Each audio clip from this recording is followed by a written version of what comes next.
राधे राधे। स्वागत है आप सबका आपके अपने चैनल निष्ठा कथा कहानी पर। आप सभी हमारे चैनल पर श्री रामचरितमानस के पाठ सुन रहे हैं, जो हम आपको अध्याय रूप में और हिंदी में सुना रहे हैं। उम्मीद करती हूँ कि आज का अध्याय आप सभी को पसंद आएगा। अगर अध्याय और ये वीडियो पसंद आए तो लाइक और शेयर ज़रूर करिएगा। साथ ही साथ यदि आप हमारे चैनल पर नए हैं तो चैनल भी सब्सक्राइब करिएगा। तो चलिए आज का अध्याय शुरू करते हैं। श्री राम जी ने विभीषण से कहा, हे भाई सुनो, तुम्हारा खजाना और घर सब मेरा ही है, यह बात सच है। पर भरत की दशा याद करके मुझे एक एक पल कल्प के समान बीत रहा है। तपस्वी के वेश में कृश और दुबले शरीर से निरंतर मेरा नाम जप कर रहे हैं। हे सखा, वही उपाय करो जिससे मैं जल्दी से जल्दी उन्हें देख सकूं। मैं तुमसे निहोरा व अनुरोध करता हूँ। यदि अवधि बीत जाने पर जाता हूँ तो भाई को जीता ना पाऊंगा। छोटे भाई भरत जी की प्रीति का स्मरण करके प्रभु का शरीर बार बार पुलकित हो रहा है। श्री राम जी ने फिर कहा, हे विभीषण, तुम कल्प भर राज्य करना, मन में मेरा निरंतर स्मरण करते रहना, फिर तुम मेरे उस धाम को पा जाओगे जहाँ सब संत जाते हैं। श्री रामचंद्र जी के वचन सुनते ही विभीषण जी ने हर्षित होकर कृपा के धाम श्री राम जी के चरण पकड़ लिए। सभी वानर भालू हर्षित हो गए और प्रभु के चरण पकड़कर उनके निर्मल गुणों का बखान करने लगे। फिर विभीषण जी महल को गए और उन्होंने मणियों के समूहों व रत्नों से और वस्त्रों से विमानों को भर लिया। फिर उस पुष्पक विमान को लाकर प्रभु के सामने रखा। तब कृपा सागर श्री राम जी ने हंसकर कहा, हे सखा विभीषण सुनो, विमान पर चढ़कर आकाश में जाकर वस्त्रों और गहनों को बरसा दो। तब आज्ञा सुनते ही विभीषण जी ने आकाश में जाकर सब मणियों और वस्त्रों को बरसा दिया। जिनके मन को जो अच्छा लगता है वह वही ले लेता है। मणियों को मुंह में लेकर वानर फिर उन्हें खाने की चीज़ ना समझकर उगल देते हैं। यह तमाशा देखकर परम विनोदी और कृपा के धाम श्री राम जी, सीता जी और लक्ष्मण जी सहित हंसने लगे। जिनको मुनि ध्यान में नहीं पाते, जिन्हें वेद नेति नेति कहते हैं, वे ही कृपा के समुद्र श्री राम जी वानरों के साथ अनेकों प्रकार के विनोद कर रहे हैं। शिव जी कहते हैं, हे उमा, अनेकों प्रकार के योग, जप, दान, तप, यज्ञ, व्रत और नियम करने पर भी श्री रामचंद्र जी वैसी कृपा नहीं करते जैसी अनन्य प्रेम होने पर करते हैं।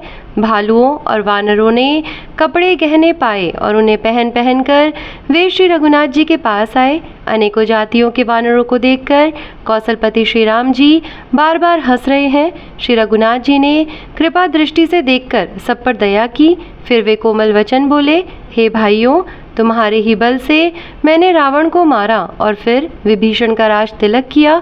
अब तुम सब अपने अपने घर जाओ, मेरा स्मरण करते रहना और किसी से डरना नहीं। ये वचन सुनते ही सब वानर प्रेम में विहल होकर हाथ जोड़कर आदर पूर्वक बोले, प्रभु आप जो कुछ भी कहें आपको सब सोहता है, पर आपके वचन सुनकर हमको मोह होता है। हे रघुनाथ जी, आप तीनों लोकों के ईश्वर हैं। हम वानरों को दीन जानकर ही आपने सनात किया है। प्रभु के ऐसे वचन सुनकर हम लाज के मारे मरे जा रहे हैं। कहीं मच्छर भी गरुड़ का हित कर सकते हैं। श्री राम जी का रुख देखकर रीछ वानर प्रेम में मग्न हो गए। उनकी घर जाने की इच्छा नहीं है, परंतु प्रभु की प्रेरणा और आज्ञा से सब वानर भालू श्री राम जी के रूपों को हृदय में रखकर और अनेकों प्रकार से विनती करके हर्ष और विषाद सहित घर को चले। वानरराज सुग्रीव, नील, ऋषराज जाम्बवान, अंगद, नल और हनुमान तथा विभीषण सहित और जो बलवान वानर सेनापति हैं, वे कुछ कह नहीं सकते। प्रेमवश नेत्रों में जल भर भर कर, नेत्रों का पलक मारना छोड़कर टकटकी लगाए सम्मुख होकर श्री राम जी की ओर देख रहे हैं। श्री रघुनाथ जी ने उनका अतिशय प्रेम जानकर सबको विमान पर चढ़ा दिया। तदंतर मन ही मन विप्र चरणों में सिर नवाकर उत्तर दिशा की ओर विमान चलाया।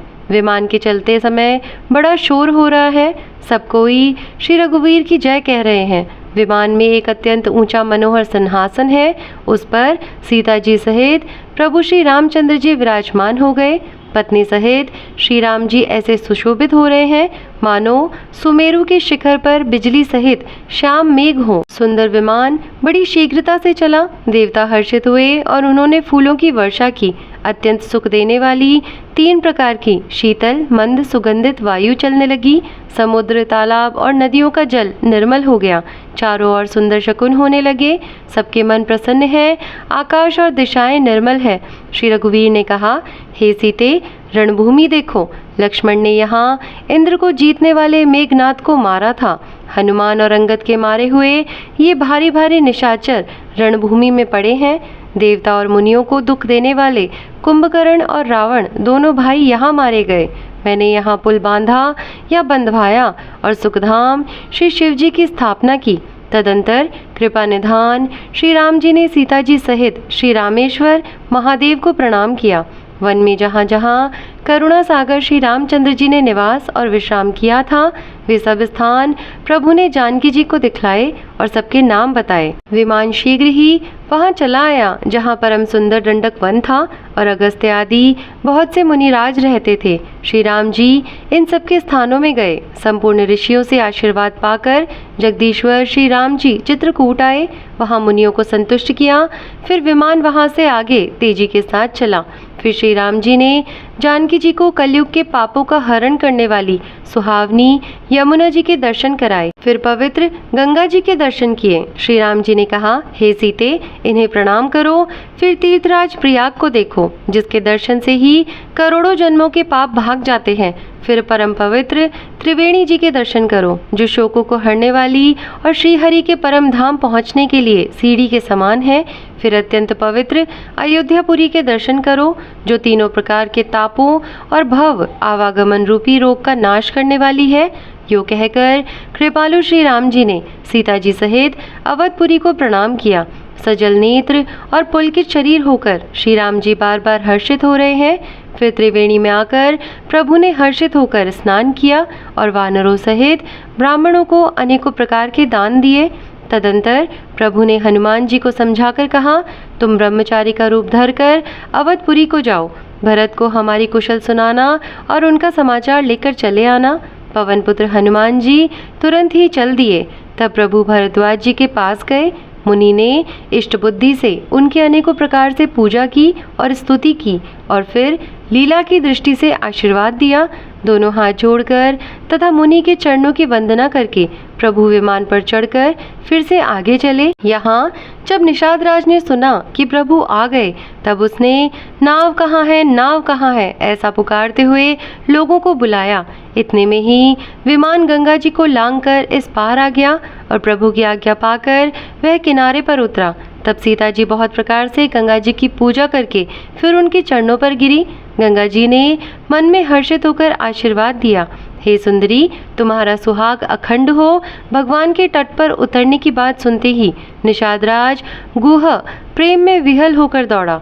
परम सुख से परिपूर्ण होकर वह प्रभु के समीप आया और श्री जानकी जी सहित प्रभु को देखकर वह आनंद समाधि में मग्न होकर पृथ्वी पर गिर पड़ा। उसे शरीर की सुधि नहीं है।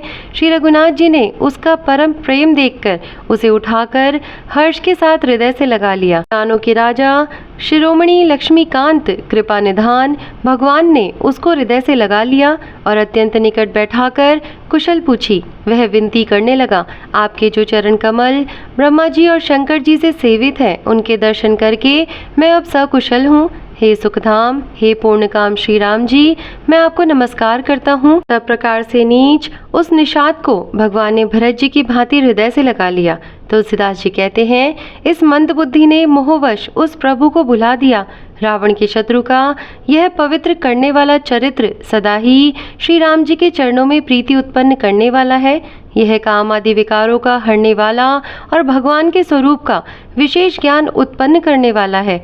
देवता, सिद्ध और मुनि आनंदित होकर इसे गाते हैं। जो सुजान लोग श्री रघुवीर की समर विजय संबंधी लीला को सुनते हैं, उनको भगवान नित्य ही विजय, विवेक और विभूति ऐश्वर्य देते हैं।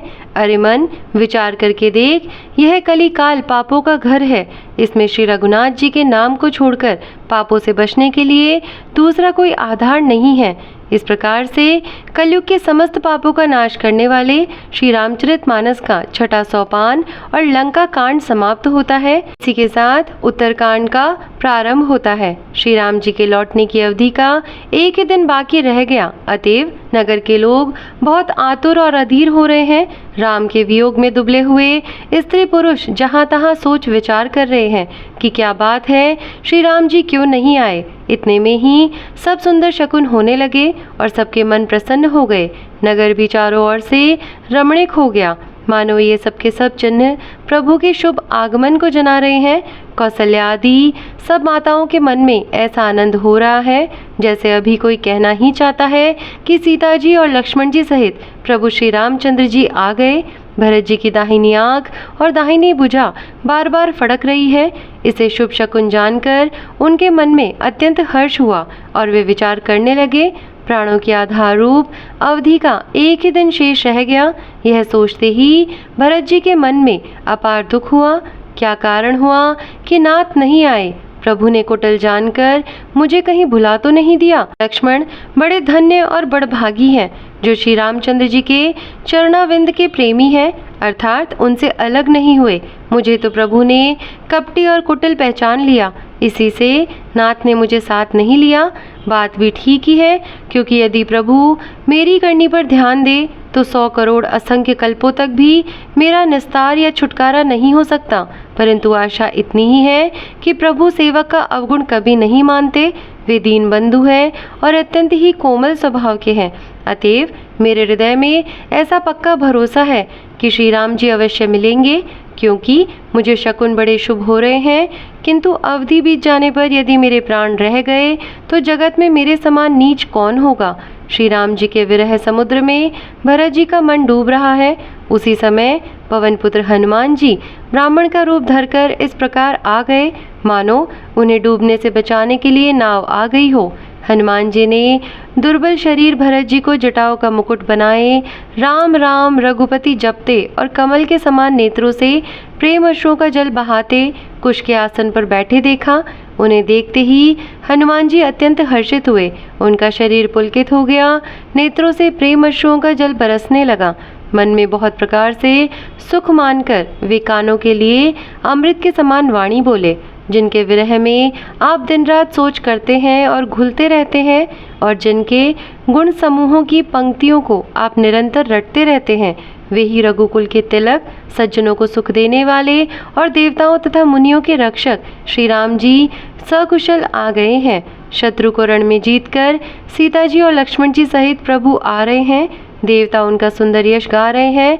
ये वचन सुनते ही भरत जी को सारे दुख भूल गए, जैसे प्यासा आदमी अमृत पाकर प्यास के दुख को भूल जाता है। भरत जी ने पूछा, हे तात, तुम कौन हो और कहाँ से आए हो, जो तुमने मुझको ये परम ही प्रिय अत्यंत आनंद देने वाले वचन सुनाए। हनुमान जी ने कहा, हे कृपा निधान, सुनिए, मैं पवन का पुत्र और जाति का वानर हूँ। मेरा नाम हनुमान है। मैं दीनों के बंधु श्री रघुनाथ जी का दास हूँ। यह सुनते ही भरत जी उठकर आदरपूर्वक हनुमान जी से गले लगकर मिले। मिलते समय प्रेम हृदय में नहीं समाता, नेत्रों से आनंद और प्रेम के आंसुओं का जल बहने लगा और शरीर पुलकित हो गया। भरत जी ने कहा, हे हनुमान, तुम्हारे दर्शन से मेरे समस्त दुख समाप्त हो गए, दुखों का अंत हो गया। तुम्हारे रूप में आज मुझे प्यारे राम जी ही मिल गए।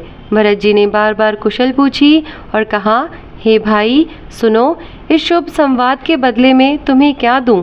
इस संदेश के समान इसके बदले में देने लायक कोई भी पदार्थ जगत में नहीं है।